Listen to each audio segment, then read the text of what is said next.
Doctor साहब, आप जय हिंद नेशनल पार्टी के राष्ट्रीय अध्यक्ष हैं और आज आपका लखनऊ में आगमन हुआ है। अपनी पार्टी की जो आपकी रणनीति है, जिस बात को लेके आप 2022 के चुनाव में उतरने की आपकी रणनीति है, तो जरा बताएं अपना परिचय देते हुए। सर, ये आपके पास कहाँ से दिमाग में आया कि सर चलिए आइए पॉलिटिक्स में कुछ काम किया जाए? बहुत बहुत शुक्रिया। मेरा नाम डॉक्टर आशीष श्रीवास्तव है। मैं राष्ट्रीय अध्यक्ष जय हिंद नेशनल पार्टी।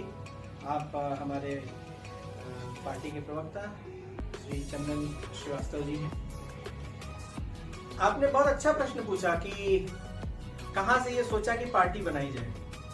देखिए साहब, ऐसा है कि अब हमारे प्रदेश में और देश में विपक्ष नाम की चीज बची नहीं है, और अगर ऐसा ही चलता रहा तो वो दिन दूर नहीं कि शायद किसी भी काम को करने के लिए या घर से कदम भी लेने के लिए किसी से आवेदन करना पड़े और परमिशन लेना पड़े। यानी विपक्ष ना होना हमारे देश की दुर्दशा के तरफ ले जाने का कार्य चालू हो चुका है, चाहे वो राष्ट्रीय स्तर की राजनीति हो, चाहे हमारे उत्तर प्रदेश की राजनीति हो। हमें अपनी आवाज को बुलंद करनी है और हमें एक सक्रिय विपक्ष की भूमिका निभानी है, और उस बुलंदी से भूमिका निभानी है कि सत्ताधारी पक्ष इस बात को समझे कि जो उसका दायित्व है, जिस लिए उसको सरकार पे सत्ता में लाया गया है, उसका वो निर्वहन करे और समाज के लिए, समाज के लोगों के लिए, समाज की जनता के लिए वो सहूलियत प्रदान करे।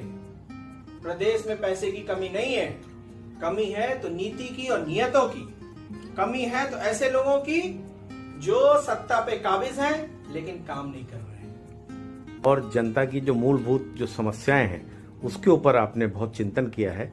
तो सर ये बताएं कि अगर आप चुनाव 2022 में उतरेंगे तो कहां कहां से अपने आप प्रत्याशियों को उतारेंगे? साहब देखिए, मैं आपको बताऊं, प्रदेश में 75 जिले हैं और कुल 403 विधानसभा सीट है। हमारी पार्टी बिल्कुल क्लियर है, स्पष्ट है कि जहां जहां से हम प्रमुख दावेदारी पेश कर पाएंगे, क्योंकि हमें सिस्टम का हिस्सा बनना है, तभी हम बदलाव लेके आ पाएंगे अपने प्रदेश में। और बदलाव लाने के लिए हमें चुनाव लड़ना पड़ेगा, और चुनाव लड़ने के लिए हमें अपने कैंडिडेट्स को उतारने पड़ेंगे। तो हमारा टारगेट और जय हिंद नेशनल पार्टी का यही उद्देश्य है कि अच्छे, काबिल, सशक्त और शिक्षित लोगों को 403 विधानसभा सीट पे उतारा जाए। जहां जहां यथासंभव हो हम वहां पे उतरे, चुनाव लड़े और शिद्दत से चुनाव लड़े, और सिस्टम में आके सिस्टम में बदलाव का काम शुरू किया जाए। अब समय नहीं है, हम इंतजार और नहीं कर सकते, ना ही किसी पार्टी पे जो हमारी पुरानी पार्टियां हैं या जो अभी आ रही है कुछ पार्टियां, हम विश्वास नहीं कर सकते साहब। हमारे प्रदेश की जनता ने देख लिया, सबके वायदे हैं लेकिन शायद वो सिर्फ कागजों पे हैं या उनके फोल्डर्स में हैं। अब कार्रवाई की जरूरत है और ये कार्रवाई जय हिंद नेशनल पार्टी करेगी। जैसा कि कौन कौन से स्टेट में काम कर रही है? अभी हम लोग 7 स्टेटों में काफी सक्रियता से काम कर रहे हैं, जिसमें हमारा खुद का प्रदेश, मैं चूंकि उत्तर प्रदेश से ही हूँ तो मेरी पहली प्राथमिकता यहाँ है, और चुनाव भी आने वाला है 2022 में। तो उत्तर प्रदेश, बिहार, झारखंड, दिल्ली, उत्तराखंड, राजस्थान, इन प्रदेशों में, उड़ीसा, इन प्रदेशों में हम बहुत सक्रियता से हमारी पार्टी काम कर रही है। आने वाले समय में आप देखेंगे कि हमारी पार्टी और संगठन पूरे देश व्यापी मुहिम पे रहेगी और संगठन विस्तार पे काम करेगी। चुनावी प्रक्रिया के लिए आगे बढ़ेंगे तो हो सकता है बहुत सारी छोटी पार्टियां हैं जो आपसे जुड़ना चाहें। ये हर प्रेस ब्रीफिंग में ये प्रश्न आता है। मैं आपको बताऊं कि अभी हमारी पार्टी इस विषय पे सोच ही नहीं रही। अभी हमारी पार्टी खुद के क्या काम है उस पे हमें फोकस करना है। हमें दूसरों को कैसे जोड़ना है वो आने वाला वक्त बताएगा।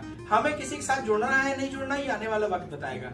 जहां तक अभी तक पार्टी की रणनीति बनी है कि हम अपने क्षेत्र में, अपने मूल्यों पे, अपने उद्देश्यों पे काम करेंगे।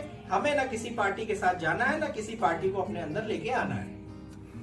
आम जनता की मूलभूत जो आवश्यकताएं होती हैं, रोटी, कपड़ा और मकान, तो आपका क्या एजेंडा है कि किस एजेंडे को लेके आप जनता के बीच में जाएंगे? देखिए, हमारे सरकारों ने यहाँ इस प्रश्न का उत्तर मुझे बहुत आसानी करवा दिया है, पिछली सरकारों ने या पिछले पार्टियों ने, कि पिछले 70 वर्षों में भी ये मुद्दे खत्म नहीं हुए, और इसके वजह से जो समस्या है वो समस्या मूल रूप से वही की वही बनी रही। आज भी लोग बेरोजगारी खत्म करने की बात कर रहे हैं, आज भी लोग शिक्षा की बात कर रहे हैं, आज भी चिकित्सा की बात कर रहे हैं, 70 वर्षों के बाद भी। यानी इन मुद्दों को बनाए रखा गया, या बना के इसलिए रखा गया कि लोग उनके आगे उनको वोट देते रहे कि भाई हम आपको ये कर देंगे। उनकी उम्मीदों पे हमेशा उनको धोखा दिया गया। हमारी पार्टी जाहिर सी बात है, चूंकि मुद्दे आज भी काबिज हैं, उन मुद्दों पे कार्रवाई करते हुए आगे बढ़ना चाहती है और एक एक मुद्दों को खत्म करके प्रदेश को एक स्वर्णिम प्रदेश की तरफ लेके जाना चाहती है।